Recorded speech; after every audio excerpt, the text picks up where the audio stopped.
조용히 넘어갔으면 좋겠는데 늦었다고 또 굳이 꼭 얘기를 하시네요. 죄송합니다. 또 이렇게 말씀을 준비하다가 늦었으면 또 덜 미안할 텐데 또 이렇게 더 미안하게 심오한 이유로 늦는 경우는 별로 없는 것 같아요. 뭐 되게 이렇게 시간을 못 맞춰서 늦고 막 그러는데 오늘은 저희들이 사도행전의 말씀을 한번 살펴보려고 합니다. 지난번에 제가 잠깐 말씀드린 것처럼 이제 부활과 관련해서 우리는 이제 얘기를 이렇게 하는데 오늘은 사도행전 우리가 보통 오순절 성령 사건이라고 불리는 이야기가 되겠습니다. 사도행전은 뭐 여러분도 잘 아시지만 우리 신약 성경에서 이제 우리 초대 교회 예수님이 이제 부활하시고 승천하시고 교회가 어떻게 이제 생겨났는지 그리고 그 교회가 어떻게 처음 삶을 시작했는지를 보여주는 거의 유일하다면 유일한 기록이라고 말을 할 수 있겠습니다. 그래서 이 사도행전이 우리에게는 더욱더 특별하게 다가온다고 할 수 있겠죠. 물론 시작이 전부는 아니지만 대개 우리는 어떻게 시작했는지를 보면 그 모임이 어떤 것인지를 알 수 있는데, 그러면서 사도행전은 우리 교회의 정체성을 생각하는데 매우 소중한 그런 책 중에 하나라고 말을 할 수 있겠습니다. 사도행전을 보시면 이 누가복음하고 이제 연결된 책이죠. 저자가 우리가 보통 누가라고 이렇게 얘기를 합니다. 역사적으로 누가인지 아닌지는 학자들은 옥신각신합니다만은 어쨌든 이 저자가 누가복음과 사도행전을 이제 하나의 책으로 구상을 하고 1권을 쓰고 그게 이제 누가복음이죠. 1권은 예수님 편. 그럼 제 2권 예수님의 이제 쪼무레기들이 이제 예수님의 뒤를 이어서 같은 일을 해 나가는. 사실 누가는 크게 봐서 이것을 다른 사역으로 본 게 아니라 하나의 큰 덩어리로 본 것 같아요. 누가복음 시작할 때 보면 우리 중에 이루어진 일에 관해서는 그런 시작하는데 그게 사도행전의 이야기까지 포괄하는 것처럼 보입니다.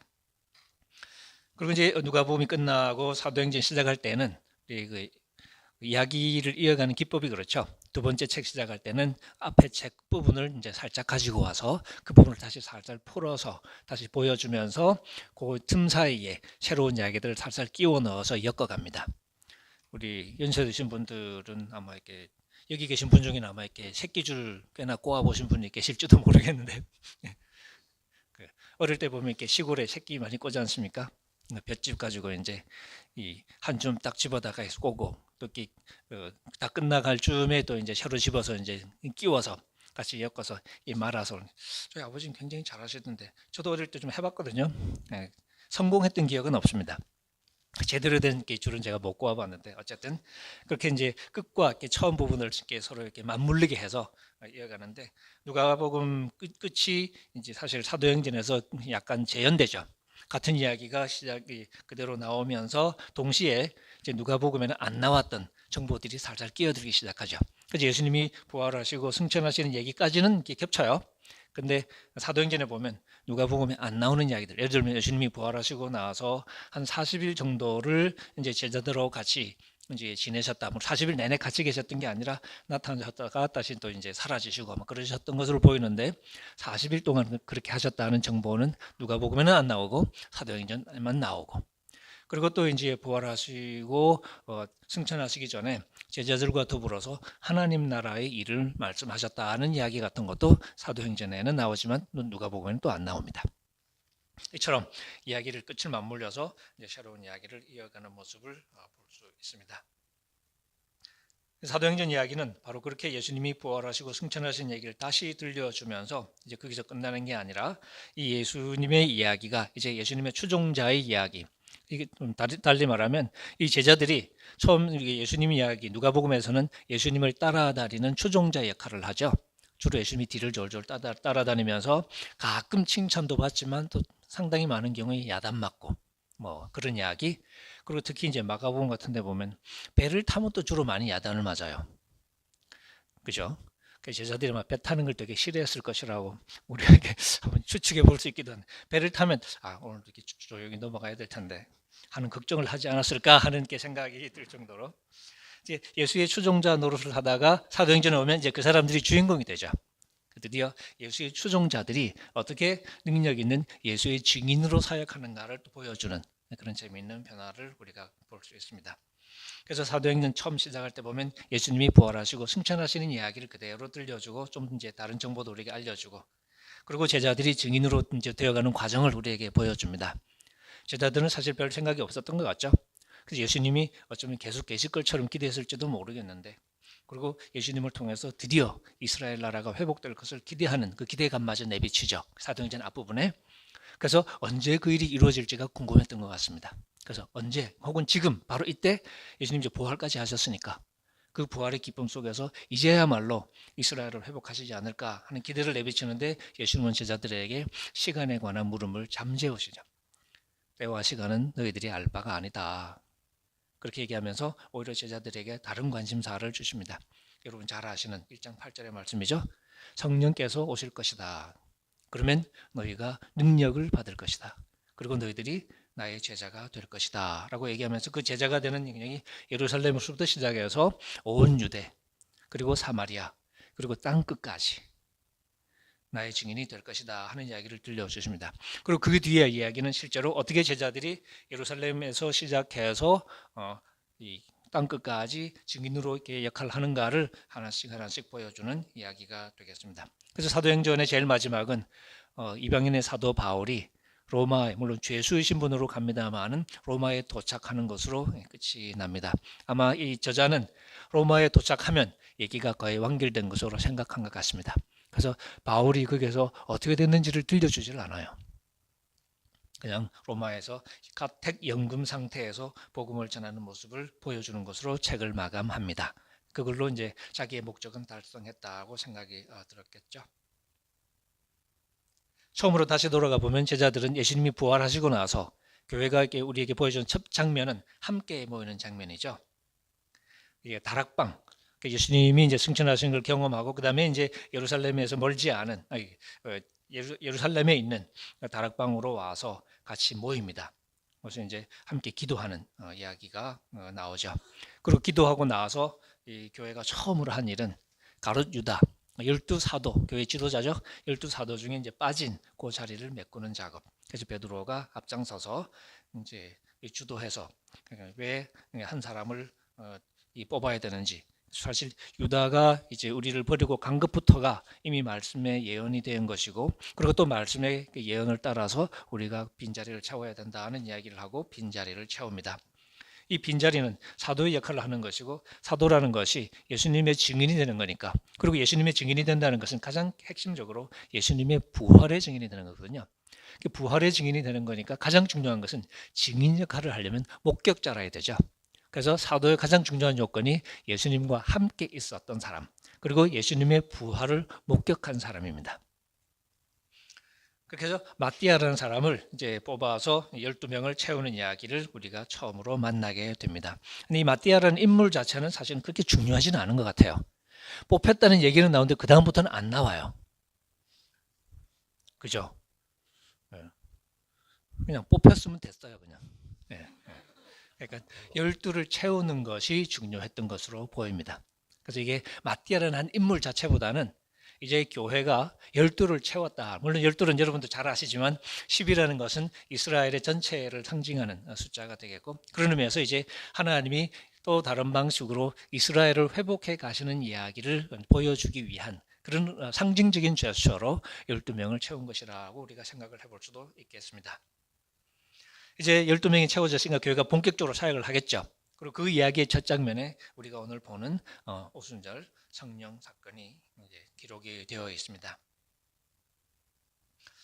오순절 성령 사건이라고 우리가 부르기도 하고 특히 이 이야기가 워낙 이제 유명한 이야기가 되다 보니까 성령 받았다는 이야기에 우리가 때로는 막 너무 몰두하는 그런 경향이 있습니다. 근데 막상 본문은 성령 받았다는 사실 자체에 머물러 있지는 않습니다. 물론 성령 받은 게 굉장히 중요하고 이게 모든 것의 출발점이 되는 건 사실인데 사실은 성령 받은 것에서 끝나는 게 아니라 조금 더 이야기가 이제 진전해 나가는 것을 우리가 볼 수 있습니다. 일단 몇 가지를 우리가 관찰을 해볼 수 있을 텐데요. 2장 1절부터 보시면 사실 성령의 임재를 묘사하는 내용은 그렇게 길게는 나오지 않습니다. 1절, 2절, 3절, 4절 거기까지가 전부입니다. 그 중에서도 보면 1절은 성령 받기 전에 이제 교회가 함께 모여 있었던 정황을 말해주죠.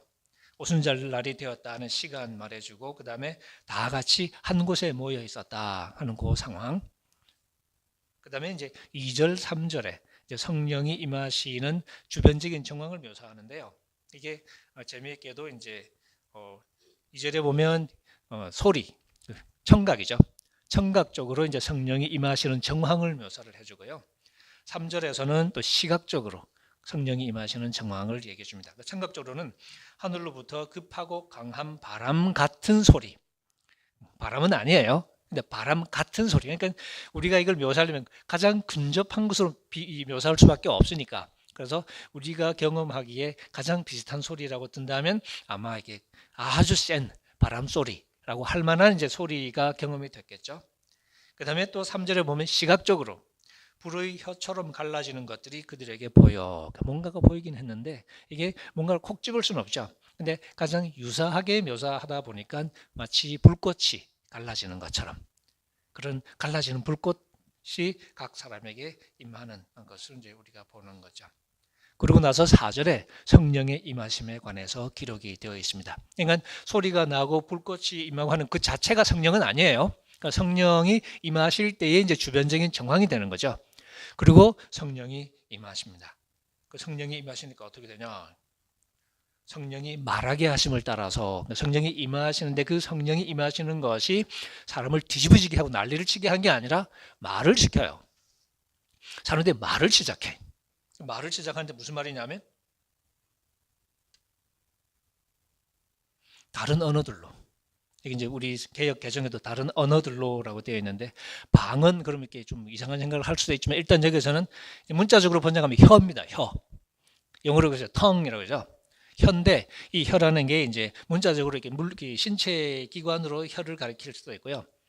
이렇게 언어를 가리킬 수도 있고 어느 나라 말 그럴 때 이제 그래서 우리가 방언 그러는 게 이상한 말을 방언이라고 부르기도 하지만 또 이게 이 선교 하시는 분들이 있죠. 난곳 방언으로 그러면서 이제 소위 성경 번역사에 가시는 분도 계시고 이제 언어를 가리키는 여기서도 이 혀라는 단어인데 여기서 우리가 알 수 있는 것처럼 다른 언어들로 말하기 시작한 이게 기도의 형태로 말을 했는지 눈 뜨고 그냥 말을 하기 시작했는지 어떤 게 더 어울릴까요?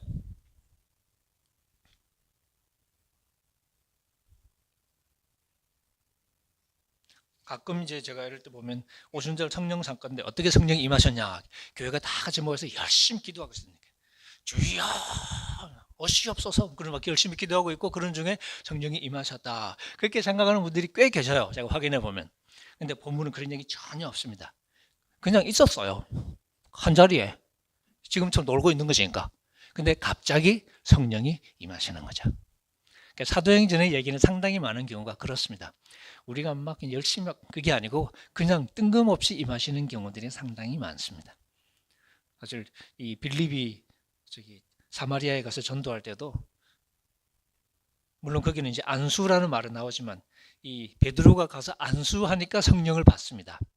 이게 안수가 안수 기도였는지 이런 말은 없어요. 그냥 안수했을 때 성령이 임하셨다.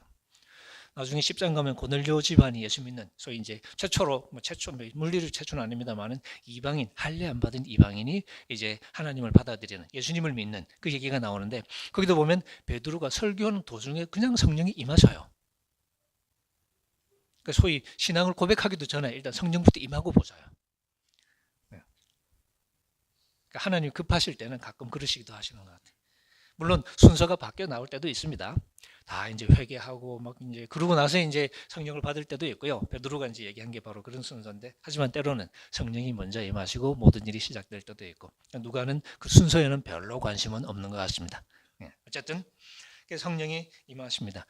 임하시고 다른 언어로 이야기합니다. 그러니까 우리가 생각하는 것보다는 조금 더 차분한 상황이었을지도 몰라요. 근데 이제 이게 신기한 게 다른 언어로 얘기한다는 사실이 사람들에게 이제 신기한 거죠. 그리고 4절, 요 4절에 걸쳐서 성령 임재에 관한 얘기가 끝납니다. 그리고 5절부터 쭉 가서 13절까지 사람들의 반응을 기록합니다.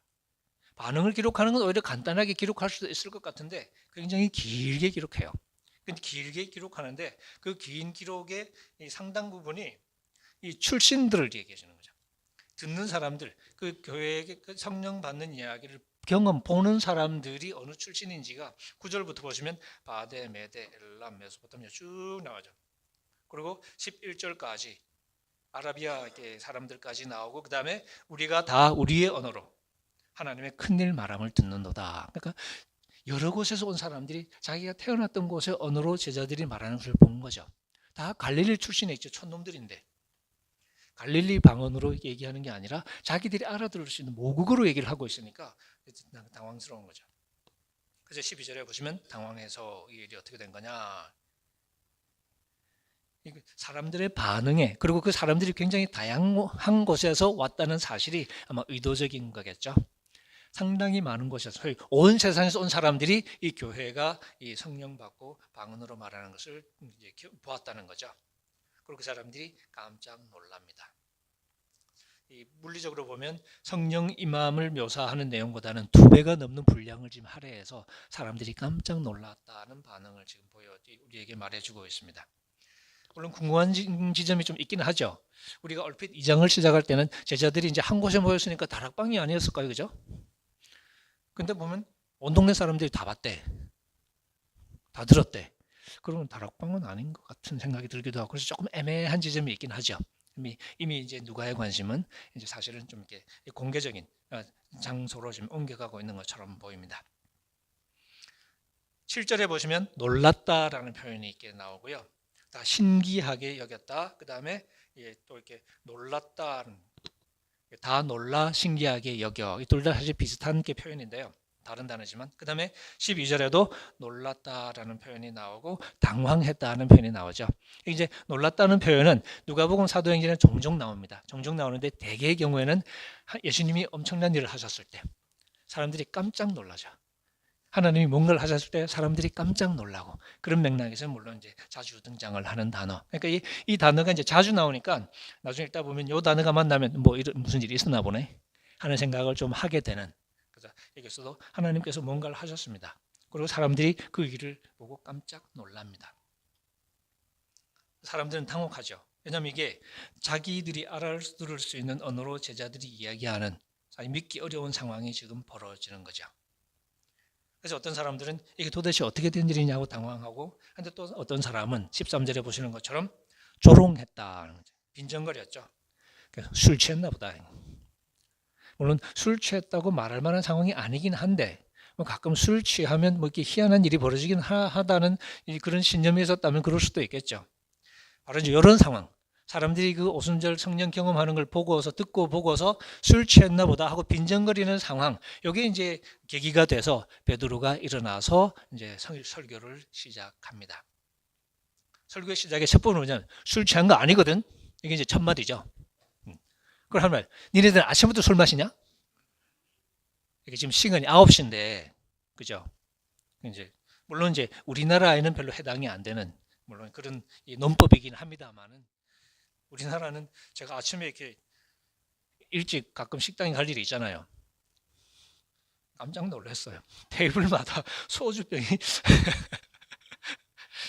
야간 작업을 하신 분들인지 아니면 작업을 하실 분들인지는 모르겠는데, 어쨌든 이렇게 테이블마다 이렇게 소주병들이 상당히 깔려 있는 걸 보고서, 야, 우리 아침스러운 소리, 우리는 또 이렇게 듣기 좋게 해장술 그러잖아요. 듣기 좋으라고 하는 해장술이지 사실 뭐 해장이 됩니까? 근데 사실 뭐 보통은 아침에는 술 안 마시잖아요, 그죠? 베드로가 지금 시간이 9시인데 누가 술 마시냐? 술 마시는 거 아니다. 그럼 뭐냐?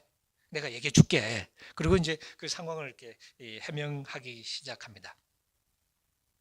그러니까 지금 베드로의 설교는 지금 벌어진 일을 사람들이 보고 이상하게 생각하고 혹은 빈정거리고 그것을 해명하기 위한 그런 맥락에서 베드로가 설교를 시작하죠. 이게 복음의 선포입니다. 이 부분이 지금 우리가 사도행전에서 만나는 제일 첫 번째 설교가 되죠. 베드로가 이렇게 청중들, 교회 아닌 외부의 청중들을 향해서 외치는 첫 번째 교회의 메시지가 되는데, 이 메시지의 출발이 그냥 우리가 나가서 제풀에 뭘 얘기하는 게 아니라 사람들의 반응에 대한, 사람들의 잘못된 반응에 대한 해명으로서 지금 베드로의 설교가 시작이 되는 거죠. 이 자체도 우리가 좀 곰곰이 생각해 볼 필요가 있을 것 같습니다. 이게 사도행전, 누가복음도 마찬가지입니다만 사도행전에서 설교가 자주 나오거든요. 대개의 경우가 이런 패턴을 띱니다. 우리가 가서 말로 뭔가를 열심히 설명하고 그 실체를 가리키려고 애를 쓰는 게 아니라 어떤 형태로든 사람들에게 뭔가 일이 벌어집니다. 사람들이 볼 수 있고 사람들이 경험할 수 있는 방식으로 일이 벌어져요. 사람들이 놀래요. 그러면 거기에서 이제 그 일에 대한 해명이 이루어지죠. 그게 설교입니다. 이게 긍정적으로 이루어지든 부정적으로 이루어지든 어쨌든 벌어지는 사건에 대한 구체적인 설명이 결국은 이제 설교가 되었던 거죠. 복음 선포라는 게 애초부터 가서 아무것도 없는 상태에서 말로 멋진 생각의 틀을 짜거나 혹은 아주 그럴듯한 어떤 사상의 세계를 만들어내고 그것으로 사람을 설득하려고 했던 게 아니라 사람들이 실제로 맞닥뜨렸던 현실, 사람들이 실제로 경험했던 어떤 사건들, 상황들에 대한 언어적인 해명이었다는 거죠. 성령이 임했습니다. 방언으로 말하기 시작하니까 사람들이 깜짝 놀랍니다. 이게 어떻게 된 거냐 하고 당황하죠. 그것을 해명하기 위해서 베드로가 비로소 설교를 시작을 하는 거죠. 이게 복음 선포라는 게 사실 바로 이제 그런 면이죠. 그래서 15절에 보면 베드로가 이거 지금 술 취한 거 아니다. 지금 시간이 몇 시인데 그러면 이게 뭐냐? 33절에 보면 베드로가 쭉 설명을 이어가다가 마지막 그런 섬에 여러분이 지금 보고 듣는 것, 지금 이 얘기죠. 사람들이 본 것도 없고 들은 게 없으면 뭔 소리 하는지 모르겠죠. 근데 베드로는 지금 사람들이 보고 듣는 것을 염두에 두면서 이걸 내가 좀 설명해 줄게 라고 얘기하면서 설교를 사실 시작했던 거죠. 사건이 앞서고 그 사건에 대한 구체적인 해명이 뒤따르는 패턴, 이것이 우리가 사실 이 사도행전에서 만나는 가장 전형적인 복음의 패턴이라고 말을 할 수 있습니다. 뒤에 보면 3장에 보면 이제 소위 이 장애인을 고치는 얘기가 나오죠. 베드로와 요한이 성전으로 기도하러 갑니다. 근데 이제 성전 미문에 이제 장애인이 앉아 있죠. 구걸을 해야 되니까. 그냥 지나가면 될 텐데 베드로와 요한이 돈도 없으면서 지나가다가 물끄러미 쳐다봐요. 구걸하는 사람을 쳐다본다는 얘기 무슨 뜻이에요? 그럼 주겠다는 얘기 아니겠어요? 근데 베드로가 뭐라 그럽니까? 나 돈 없는데. 그죠? 아마 제가 그 구걸하던 사람이었으면 장난치냐? 가. 그러지 않았을까요? 지나가. 그랬을 것만 같은. 근데 그때 베드로가 뭐라 그럽니까? 내가 은과 금은 없다. 근데 가진 게 있습니다. 그죠? 하지만 내가 가진 것으로 당신에게 주겠습니다. 그리고는 바로 손을 내밀어서 그 사람을 일으킵니다. 이게 사실은 이 자신감이죠. 이 초대교회가 가졌던 가장 큰 자신감이 우리에게는 뭔가 있습니다. 그게 뭐냐면 바로 생명이었다는 거죠. 우리에게는 새로운 생명이 있습니다 하는 이 자신감, 이게 우리가 이 교회의 가장 첫 번째 모습에서 만나는 가장 중요한 특징 중에 하나고, 이 오순절 성령 이야기는 바로 그 생명이 어떻게 해서 시작되는가 하는 것을 사실 우리가 보게 된다고 할 수 있습니다. 그리고 복음의 선포라는 것은 그냥 추상적인 이야기를 들려주는 게 아닙니다. 제가 이렇게 뭐 가끔 요즘은 그런 얘기 잘 안 하는데 한때는 사형리 가지고 빗대서 얘기 많이 하고 그랬잖아요, 그죠? 그냥 몇 마디 듣고 끄덕끄덕하고 말만 잘하면 바로 천국 가는, 굉장히 편리하고 좋은. 그래서 5분 만에 천국 가는 애도 많아요. 그렇지 않습니까? 물론 그렇게 해서 제대로 예수를 믿는 사람도 상당히 많습니다. 근데 이제 그게 또 잘못되면 복음에 대한 오해가 될 수도 있겠죠. 우리가 생각만 어떻게 몇 번 그냥 맞추고 그냥 고개만 끄덕이면 마치 그것이 내가 복음을 받아들이고 그게 구원이 되는 것처럼 착각할 수도 있죠. 듣기 좋지만, 하지만 실체가 잘 없는 추상적인 이야기를 우리가 복음이라고 생각을 할 수도 있습니다. 하지만 초대교회가 말하는 복음은 일단 우리가 흔히 말하는, 영어로 말할 때 good news라고 그러죠. 소식이라는. 소식이라는 건 그냥 아무 실체도 없이 그냥 지어낸 얘기가 아니라 뭔가의 사실에 관한 이야기를 우리가 뉴스라고 그럽니다. 그래서 알려주는 거죠. 복음이라는 단어가 당시 로마 세계에서 자주 쓰이는 맥락 중에 하나가, 예를 들면 높은 사람이 혹은 황제 같은 사람이 어떤 마을에 행차를 하잖아요. 그러면 누군가 전령이 미리 와서 이제 황제께서 오신다 혹은 누가 오신다라고 미리 알려주겠죠. 그것을 얘기해서 복음을 전한다라는 표현이 쓰입니다. 만약에 그게 그런 맥락이 초대 교인들이 복음을 말할 때도 그대로 살아 있었다면 이제 하나님이 우리에게 찾아오신다. 나사렛 예수를 통해서 하나님이 드디어 우리를 찾아오신다라고 말했습니다. 바로 그 하나님이 찾아오시는 이야기. 그러니까 하나님이 찾아오시는 게 오셨대던데 오셨대. 믿어. 이게 아니고 실제로 오시는 거죠. 나니아 연대기를 이렇게 읽어보신 분, 특히 또 제일 많이 읽히는 사자와 마녀와 옷장 이야기를 읽으신 분들은 아마 기억이 나실 텐데, 아슬란이 드디어 그 나니아 왕국으로 오죠. 오면 흔적이 나타나기 시작합니다. 그 여왕이 다스리던 그 겨울 왕국이죠. 그 겨울 왕국에 눈이 녹기 시작하죠. 그리고 새들이 노래를 부르기 시작하고 날씨가 따뜻해지기 시작하는. 그리고는 뜬금없이 산타클로스가 나타나기도 하고. 그래서 이게 겨울이 끝나가고 있다는 것을 알려주는. 그리고 그런 변화들이죠. 물론 때로는 그것이 느끼기 어려울 정도로 서서히 찾아오는 변화일 수도 있고요. 어떤 때는 갑작스럽게 마치 산타클로스를 딱 마주하는 것처럼 그렇게 갑작스럽게 우리에게 다가올 수도 있는데, 결국 우리가 말하는 복음이라는 것은 어떤 식으로든 우리의 삶과 무관한 저기 먼 나라에 저기 이상한 망원경 써야 되고, 그리고 뭐 이렇게 컴퓨터 열심히 두드려서 무슨 파장이 왔다는 동 어쨌든 알아내야 되는 저기 뭐 지금 우종학 교수가 하고 있는 뭐 그런 얘기 아니고 우리 동네 이야기. 근데 물론 이제 그것도 이렇게 실제로 있는 일이라고 이렇게 얘기하시겠죠. 물론 뭐 엄청 오래전에 있었던 일이라서 뭐 확인할 도리는 없는데 어쨌든 뭔가가 일어나는 이야기. 우리가 바로 이 지점을 조금 더 생각하지 않으면 우리 역시 의미 없는 말잔치를 해놓고서 마치 진짜 복음을 얘기하는 것처럼 착각할 수도 있을 것 같습니다.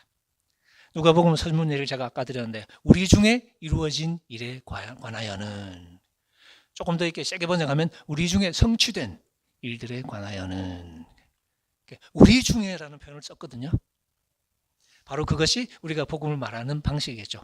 우리 삶 속에, 이게 내 개인의 삶으로 제한할 수는 없겠지만 우리의 이 세계 속에 벌어진 이 일들에 관해서 얘기하는 것, 그것이 바로 우리가 복음을 이야기하는 태도가 되겠고, 바로 이 점에서 우리가 조금 가장 어려움을 겪는다고 말할 수 있습니다. 복음을 말해야 되는데, 구체적으로 말을 해줘야 되는데, 그리고 때로는 필요하면 손가락으로 가르치기도 해야 되는데 가르칠 게 없어요. 가르칠 게 꽤 있긴 한데 그건 다 아닌 것 같은데 하는 생각이 드는 것들이에요. 그러면 당연히 세상은 아닌 것 같은데? 라는 얘기를 하겠죠. 제가 이렇게 자랄 때 저도 한동안 사실 대학 때까지도 늘 마음속에, 겉으로는 굉장히 믿음 좋은 청년인 것처럼 살잖아요. 그죠? 근데 마음속으로는 늘 아닌 것 같은데 하는 생각이 계속 드는 거죠. 왜? 어른들 하는 몸짓 보니까 아닌 것 같아요. 중학교 때부터 그런 생각이 들기 시작한 거니까. 교회가 이중계약서를 쓰기 시작한 때부터 예배당 짓느라고 이중계약서를 썼더라고. 어른들 얘기 어깨너머로 듣다가 제가 알았어요. 이제 세금 절약하려고 그런 거지. 그러니까 기증한 걸로 하면 세금이 들으니까 실제로 사고 팔았는데, 교인의 집 땅을 사고 팔았는데 이제 기증한 것처럼 그렇게 서류를 만들었다는 얘기를 제가 이렇게 어린 나이에 들었는데, 그런 게 이제 그런 걸 우리가 계시라고 그럽니다. 계시. 진실을 알려주는 그런 게 계시죠. 믿거나 말거나 그런 얘기를 들려주는 게 계시가 아니고, 그죠? 근데 그 뒤로 경험하는 많은 일들이 아닌 것 같은데 하는 생각이 들게 만드는 그런 일들이 반복이 되니까, 이게 어릴 때 신앙이라는 게 다 주워 배운 거잖아요. 어른들한테 들어서 이렇게 배운 카드라 통신인데 다, 그죠? 그래서 이제 자라면서 그걸 내가 확인을 해야 되는데 흔적들은 그 확인을 자꾸 방해하는 거죠. 야, 아닐지도 몰라. 아닌 것 같지 않냐? 하는 생각이 들게 만드는 일들을 자꾸 경험하게 되니까 참 힘들었습니다. 신화를 좋아하시는 분들은 어쩌면 이렇게 조셉 캠벨이라는 사람이 썼던 신화의 힘, 뭐 이런 책을 읽어보신 적이 있을지 모르겠는데, 그 신화 얘기를 하면서 캠벨이 기독교 목사들을 살짝 비꼬는 대목이 나오는데, 거기 그런 얘기 합니다. 자기가 보기에는 그냥 한번 보여주기만 하면 될 건데, 그렇게 안 하고 그걸 말로 설명하느라고 무지무지 애를 쓰고 땀 빼는 그런 사람들로 보인다는 거죠. 그 대목에 제가 한참 머물러 있었습니다. 되게 아프더라고. 그죠? 그냥 보여주기만 하면 될 걸. 그걸 못 보여주고 말로 자꾸 어떻게 한다는 거죠. 사실 우리 일상생활 속에서는 그건 사기꾼들이 하는 거잖아요. 그죠? 실제로 제품을 보여주지는 못하고, 혹은 약효를 보여주지는 못하고, 말로 어떻게 막 해먹으려고 하는. 사실 그 사람의 지적을 우리가 이렇게 안면으로 받지는 않겠지만, 많은 사람들이 기독교에 대해서 그렇게 느끼고 있다는 사실을 우리가 넘어갈 수는 없겠죠. 우리가 뭘 한 것일까? 혹은 우리가 전했다고 말하는 복음이 무엇일까? 그래서 교회 역사에서도 사실 한때는 추상적인 신학의 체계가 가장 중요한 것이라고 믿었던 시절도 있었던 것 같습니다. 하지만 그게 또 전부가 아니겠죠. 그래서 교회의 흐름 속에서도 답답함이 있겠죠. 예를 들면 이제 우리 그 현대 교회의 이제 큰 움직임 중에 하나가 오순절 운동이죠. 오순절 운동의 가장 큰 동기가 뭔가 실체를 붙잡고 싶은 거죠.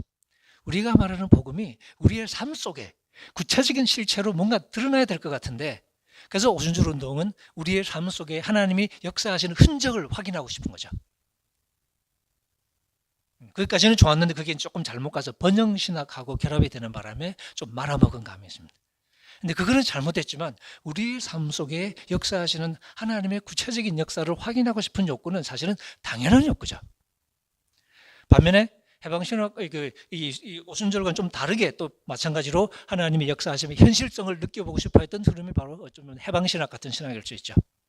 해방신학도 구원, 하나님의 그 출애굽으로 시작되는 구원의 이야기가 추상적인 얘기가 아니라 바로 이 역사의 드라마 속에서 실제로 하나님이 억눌린 자들을 해방하시는 이야기다라고 이렇게 풀어가면서 실제 우리의 삶의 이야기라고 만들어 갔던 거죠.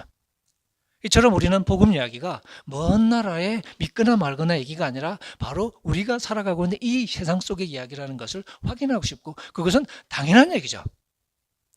확인이 잘 안 될 것 같으니까 자꾸 주춤주춤하고 이렇게 뒤로 빼지만, 우리도 쉽게 확인이 될 수 있는 거라면 마다할 이유가 없겠죠. 근데 자꾸 주저주저 해요. 냄새가 좀 나 벌써. 왜 자꾸 그냥 가서 DNA 검사 받으면 될 거 아니야. 근데 왜 자꾸 샘플을 안 주고 자꾸 시간을 끌지? 왜 그럴까요? 하는 생각이 든. 그래서 어떤 사람들은 우리 교회 행보에 그런 석연찮음이 있지 않냐 하는 느낌을 느끼고, 어떤 면에서 그 느낌은 우리 기독교인들 상당수 속에서도 발견이 되는, 우리의 복음에 대한 구체적인 확신을 우리가 잘 갖지 못하는, 교회 위기가 무엇인가를 우리가 물을 수 있습니다. 어떤 사람들은 예배가 바로 서야 교회가 바로 선다고 열심히 거품 물고 얘기하시는 분도 계셔요. 무슨 말인지 모르지는 않는데, 알기는 하겠습니다만은 예배가 엉망이 돼서 교회가 엉망이 되는 경우는 제가 알기로는 없습니다. 오히려 여러분 예언서 같은 데 보면 교회가 엉망이 될수록 예배는 훨씬 더 진하고 멋있는 경우가 많아요. 그래서 예배가 멋지게 드려지는 곳은 조금 뒷조사가 좀 필요한 경우들이 많습니다.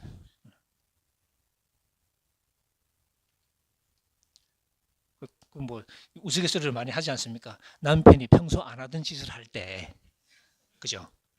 평소에 절대 안 하던 사람이 뭐 이상한 거 사들고 그럴 때 오는 그 촉감 있잖아요. 뭔 짓을 한 거야? 약간 그런. 어떤 분은 신학이 바로 서야 교회가 건강해진다고 말하는 분도 계십니다. 물론 그것도 부분적으로 맞는 얘기죠. 근데 보다 근본적으로 사실 우리의 위기는 좀 더 심각한 본질적인 위기가 아닐까. 어쩌면 우리가 무엇을 말해야 될지조차도 잘 파악하지 못하고 있는 상황일 수도 있는. 그래서 우리는 이 복음이 추상적인 세계 얘기가 아니라 우리의 삶의 이야기라는 사실을 조금 더 구체적으로 생각하면서 시작했네. 그 구체적인 이야기의 출발점이 무엇이냐? 바로 예수 그리스도의 부활이었던 것입니다. 시간이 없어서 제가 간략하게 다음 시간으로 좀 넘기고 간략하게만 말씀드리겠습니다. 베드로의 설교 흐름은 일단 사람들에게 해명하죠. 이거 술 취한 거 아니다. 시간이 몇 시인데? 그럼 뭔데? 말해줄까? 여러분 요엘서 기억나죠? 그러면서 성경을 펴니다. 요엘서의 말씀 마지막 때에 하나님께서 성령 주시라고 약속한 거 기억나죠? 그건 우리가 알지. 바로 그거예요. 근데 그게 뜬금없이 지금 이거하고 어떻게 연결되는 건데? 하고 사람들이 묻겠죠? 그게 어떻게 되냐면, 여러분 나사렛 예수 아시죠? 얼마 전에 십자가에 돌아가신 예루살렘 사람은 다 아는 얘기니까, 여러분도 아는 것처럼 엄청난 일을 하셨던 바로 그분.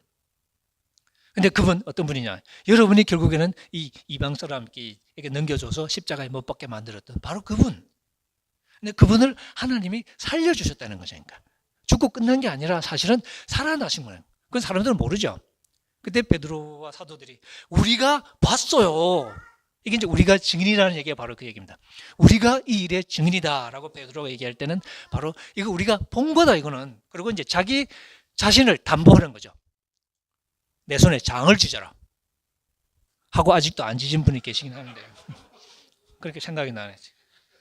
우리 동네에 상도 중앙교라고 있는데요. 거기에 그 이정현 집사라는 분이 계십니다.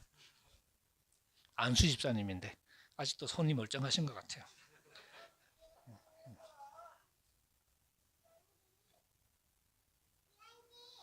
우리가 바로 이 일의 증인이다 하는 이 자신감, 이게 부활을 목격했던 사람들이 가질 수 있었던 거침없는 자신감이었죠.